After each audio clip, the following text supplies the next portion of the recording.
Hello there. This is srtv Abuja. This is the maiden edition of Education Show on srtv Abuja. I am Joy Uben. Today is Friday and it's a beautiful day, and as we will all see, thank God it's Friday. But then we are going to discuss education. Education show is that show where we discuss education and everything that has to do with education, the good, the bad, the ugly, if you say so.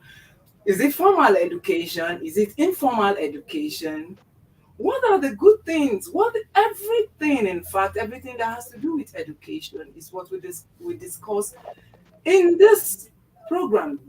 And today we are going to take a look at a very, very important topic. We'll be taking a look at the standard of education in Nigeria today. Well, I wouldn't know the statistic that is being used. While some people will say graduates from Nigerian university, when they go abroad, they perform excellently well with distinctions. Others will say a Nigerian graduate cannot even construct a simple sentence in English language. Well, I can't say much about this. We have someone in the studio with us we are going to link up with him, and he will be talking to us about the standard of education in Nigeria today. I'm talking about Mr. Emmanuel Alegbe, who is an assistant lecturer with Nile University of Nigeria here in Abuja. He is currently undergoing his PhD, still in industrial chemistry. Mr. Emmanuel Alegbe, welcome to the show this afternoon. Good afternoon. Thank you, Joy. Thank you so much for having me. Oh, thank you very much for joining us. How do you feel joining us on the show this afternoon? Well, I feel very much excited. It's a very great opportunity for me to be on this show to talk about education, the standard of education in Nigeria. And I hope we have a fruitful talk. Oh, thank you very much. Well, we'll begin right away. I would want you to tell us your take on the standard of education in Nigeria. What do you have to say about the standard of education in Nigeria today? Yes, thank you so much, viewers and listeners. I want to say that the standard of education in Nigeria today has fallen so much drastically, and it will continue to fall if we don't take a swift measure to mitigate this challenge. And when we talk about the standard, we are looking at the quality of some certain quality that we require from our educational system, and those quality are no longer there. Well, we may argue that we have such qualities before, but right now, this day, we do not have such quality again. And we have to do something very, very quickly to mitigate this challenge. And that's it. If you're talking about the quality of education, you talked about the quality not being what it used to be. What was it before that is not there again? What's that quality? Can you let us know? Okay, yes, I want to talk about the challenges because the challenges that have reduced the standard are very, very much around with us today. We can see that the problem with teachers, the teachers that are involved in our educational system in Nigeria, are not motivated in terms of salaries and wages. And of course, we talk about the lack of competence of teachers, the lack of competence and lack of quality. The quality of teachers we have has reduced. So you cannot give what you don't have. So our teachers don't actually have that requisite training and retraining to make them to teach this quality into our students, into our children. Then, of course, we also have the challenge of parents. Parents have to play a very, very good an huge role in the standard of our education, because most parents don't even have regards for ethical behavior or moral behavior of their children. We see parents these days that deliberately, directly or indirectly, assist their children to cheat. You know, they just want their children to pass by all means, and they do that by doing anything for their children. I've seen parents who deliberately register their students for miracle centers just to pass a WAEC or NECO. So what do we say about this? So these parents have a very good role, a major role to play. Then another thing we have is corruption. Especially in government established schools, either primary, secondary, or tertiary education, we have corruption. Corruption is a very big challenge.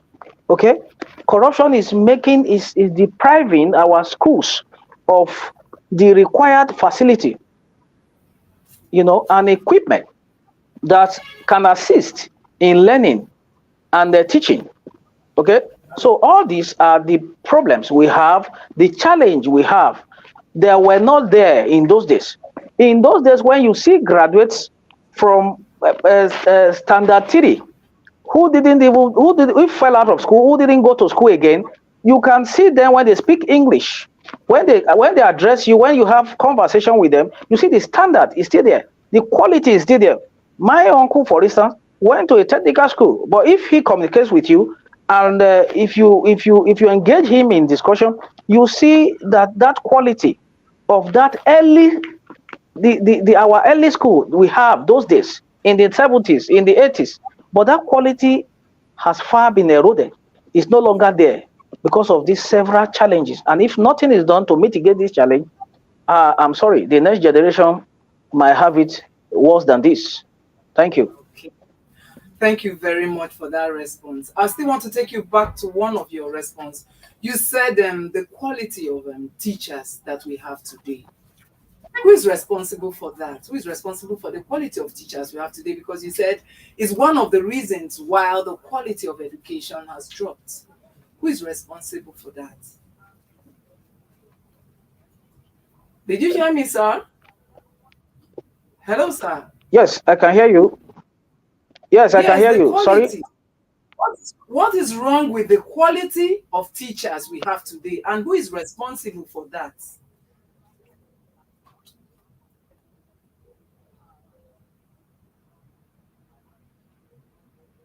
Hello, sir. Hello, Mr. Emmanuel. Hello, Mr. Emmanuel. Are you with us? Teachers we have. Hello. Hello. Sorry about that. It's a network challenge. Hello. Can you hear me now? Yes. You asked what is responsible for the quality of teachers that we have today. Yes. Yes. A lot of factors, but very quickly, I want to talk about the half-baked graduates syndrome that we have now in these days. Most of our tertiary institutions in Nigeria, we cannot shy away from it. It's a fact. They produce half-baked graduates. And what is responsible for these half-baked graduates? Perhaps, maybe the standard of education we are talking about. Some people, for instance, you talk about some equipment, laboratory equipment, they are not even familiar with. Some of them have not even gone into the laboratory for a very long time. So they just talk about this lab, theoretically. Okay, so they just heard some of this equipment without really, going into the practical session to work with this equipment in the lab. So by the time they come out from the university, you also call them doctors, you call them engineers, you call them scientists, you call them lab scientists, and give them all manner of name in the name of graduate. But when it comes to the field, actually, they cannot perform. So the half-baked graduate syndrome we have in Nigeria is another problem that is responsible for these incompetent teachers that we have. And also, because of the lack of motivation in terms of vis-a-vis wages and salaries for these teachers, we have relegated or neglected the teaching aspect of our children, especially at the primary and secondary school, to some kind of second class, some people who are not gainfully employed in the society, so to say. Sorry for my language. So we try to neglect or abandon this aspect of profession to those who do not have enough opportunity in our society. So we try to give them this kind of opportunity to go and teach in the primary school, in the secondary school. So to say, it's not too lucrative for the youths. It's not a job well sought after, so to say. So many of this teaching work, especially at the primary and the secondary school, is left for people who really are not competent. So what do we have? We have lack of competence, and this lack of competence is going to produce or generate another lack of competence in form of graduate. So these are the things that cause incompetent teachers in our in our schools today. Okay. Thank you very much for that. You were talking about half-baked graduates. You are saying we have half-baked graduates. Most of our graduates are half-baked. But do you realize or notice that out there abroad, when our graduates from here go there for further studies, they come out with distinctions. They are usually the best, among the best.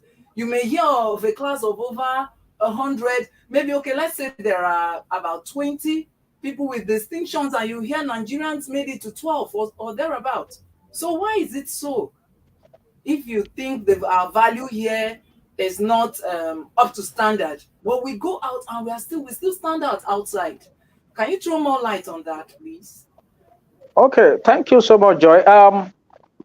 Well, it is true that when our graduates or when our students from here go abroad, they do very well.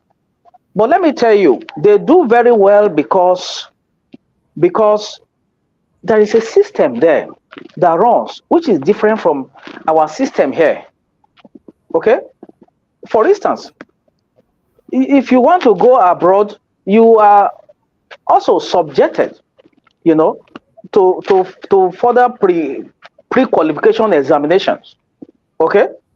To show that you need to prove yourself, you know, on merit that you are actually competent. And it's not every Nigerian graduate or every Nigerian student that pass such examination. And also, there is no corruption in their system there. Everything is done on a level playing ground. You do not have you do not have to know a particular person or come from a particular place before you are given the opportunity to excel in your career. It is true. We have very good Nigerians who are the best, in the medical field, in the engineering field, and in every field they have chosen, they have excelled so much. So it is because there is a good system that runs over there, which we don't find here. Okay? For instance, you don't have to, like I said, you don't have to know somebody to help you to get admission into the university in a university abroad, where things are done properly. You don't have to know somebody who to get you a job. You know, sometimes we advertise for job here in Nigeria, not knowing that 100% of the job vacancies that are available for such adverts have been occupied. You know, Yes. then you just allow people to go stress themselves, write examination when you have actually employed everybody for such vacancy, because you know Mr. A or Mr. B or Mr. C. But there, over there, to some extent, there is transparency and there is reward for meritorious, effort. Thank you. Okay. Thank you very much, Mr. Emmanuel Allegri, for that response. I want to ask, do you think early education, if you look at the trend these days, you see that children go to school very early. At a tender age, when a child is still supposed to be home with the mom, still struggling to walk, they are already in school. And I want to believe it's the Nigerian economy. It's part of the reason because the mom has to work. And then you now see a child by 9, 8, they are done with primary school, a graduate at 15. Don't you think this also has a way of affecting the value and yes, the quality of graduates we have today? And also, what do you have to say about especially the private school, the kind of school fees that is being paid? I want to think that some of these schools with the huge sums of money they make parents pay, they just feel that this child can't afford to fail. So I don't know what you have to say about these 2 points I've raised. Yes. Thank you so much, Joy. You have raised a very, very important point, and I'm going to comment about that. For the first one, let me talk about the issue of early child school, early the children going to school very early, at very tender age. You see, since we commercialized education in Nigeria, education has never remained the same, and it has brought down the standard so drastically. Let us be sincere with ourselves. Commercialization of education in Nigeria has brought down the standard so much, and there is a 6334 educational system that we run here in Nigeria, and that entails that children spend 6 years in the primary school, 3 years in the junior secondary school, 3 years in the senior secondary school, and 4 years at least in the tertiary education, that is in our higher institutions. We fell short of this standard when parents became so much in a hurry that somebody whose child is 12 or 13, we want such child to be seeking for admission, in a higher institution. And what has that done to our education system? It has drastically reduced it. Has it helped us? Has it improved? Has it improved our educational system? No, absolutely no. So I think there are age brackets for this particular educational system that we run, the 6334 educational system. I am an advocate for the proper thing to be done. Okay? If the proper thing is done, there is no child less than 15 or 16 years that should graduate from the secondary school. But, we are in a jet age, so our generation is made to believe. And of course, things have changed a lot. But then again, if a child is qualified and such child has the capacity, the mental capacity, to be in a particular class, either too young or too young, that child can be allowed to do that if he or she can cope. Then your second aspect of your question is about schools charging exorbitant, very high amount of school fees. Well, like I said, since we commercialize education in Nigeria, the story has not remained the same. You see schools, secondary school, primary school, charging school fees, enough to establish a factory. So what do we take out of this? Does it mean that the higher the school fees you pay, the more your child is intelligent? No. We have seen many children from these schools who cannot compete with their counterpart from public schools. In fact, may I shock you that some students from these public schools, many students from this public school can do far, far better educationally than the children in the private schools. Okay? So there are entrepreneurs, there are persons seeking for gain without any concern for the quality of education that have gone into the educational business in Nigeria, and they are busy cashing out with total disregard to the quality of education. And we must nip that at the bud deliberately as a society, as a government. Okay? The government must rise up to its responsibility of playing the role of checkmating, looking at the quality and the standard of these schools. Otherwise, the next generation, I'm so sorry for them. Thank you. Well, I still want to look at it from another angle. How important is the education at the end of the day? Because if you look at our country, Nigeria, a great country like Nigeria, the highest qualification to become the president of our country is secondary school cert, yes. So one would think that when you even look at that, you'll be like, even with secondary school, I can become the president of this country. So why am I going to school? Why should I be so serious about going to school? That is one. And then the university, yes, ASU is always going on strike because they and the government are ever never able to settle. I want you to throw more light on that also. Okay. First of all, I want to talk about the qualification to become a president. You said it's just secondary school cert, or it's equivalent, right? So I know Yes. it's equivalent. So the real issue, the main issue is that it's a common saying that education is the bedrock of any society. If any society must succeed, is through education.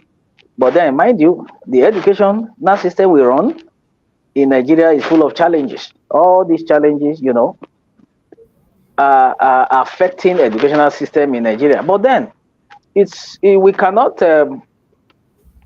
throw away the importance of education because the qualification to become the president of Nigeria is just a school cert. We can't. Education is still very, very important if you want to, if you want to attain certain positions.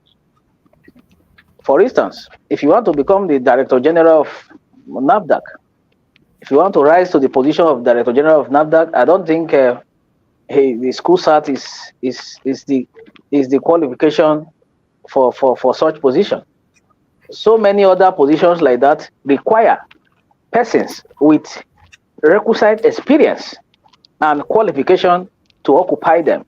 So it is important to know that you have to we have to take education serious in Nigeria, and it remains the bedrock of any society that must succeed. Okay, so on the other question about you asked the second question. Can you remind me? Yes, I said the highest qualification for the president is school cert. Yes, Have you answered yes, that? I have talked Okay. about that. I asked the Okay, then second question. you've answered all I asked. Okay, okay, okay. Yes, yes, I heard it well. Okay, well, if you're just joining us, this is Education Show on SRTV Abuja, and we've been talking about the standard of education in Nigeria today. Our guest on the show today is an assistant lecturer with Nile University of Nigeria in Abuja, and he is Mr. Emmanuel Alebe. We'll be going on a quick break, and when we come back, we will come back with the solutions and wrap up with the program. Please don't go away. Stay with us.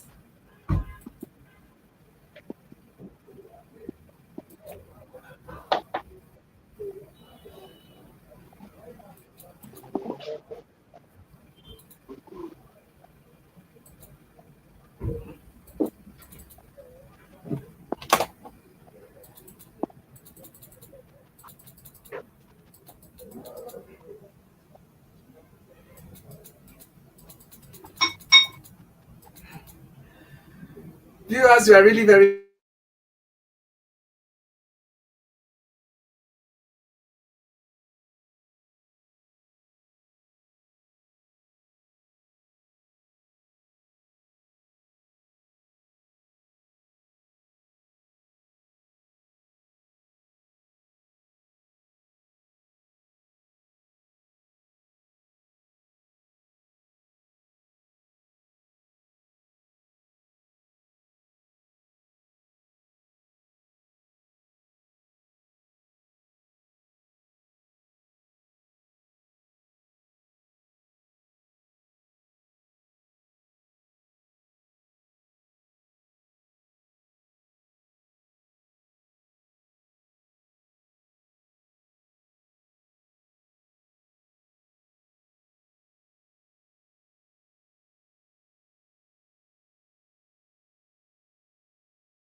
Hooray! The next President Show is here again. Are you aged between 18 and 30, smart, bold, and possess exceptional leadership skills? Do you have what it takes to be the next youth governor and future youth president? Then register free now at superiorradioandtelevision.com or call the number on the screen. The Next President reality TV show, moving politics out of the polite drawing room into the clamor of the streets. Hooray! The Next President Show is here again. Everyone, my name is Hajara Osman Muhammad. I'm the Youth Governor for Kano State, Nigeria's Center of Commerce. Pronounced Joel Garba, the Youth Executive Governor of Kaduna State, and I am contesting for the Youth President of Nigeria under the People's Liberation Party, PLP.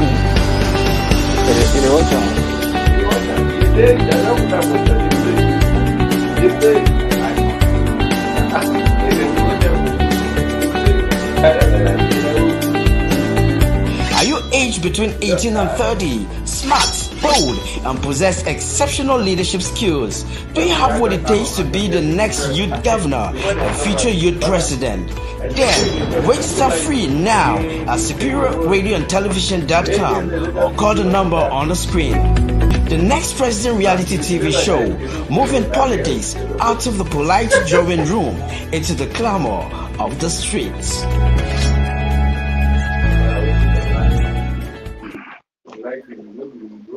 Welcome back. If you're just joining us, this is Education Show on srtv Abuja.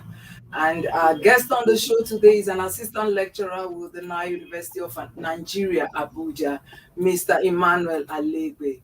Mr. Emmanuel, yes, you were asking, I couldn't really get you well. You were asking about the second question I asked you. I asked you about ASU strike.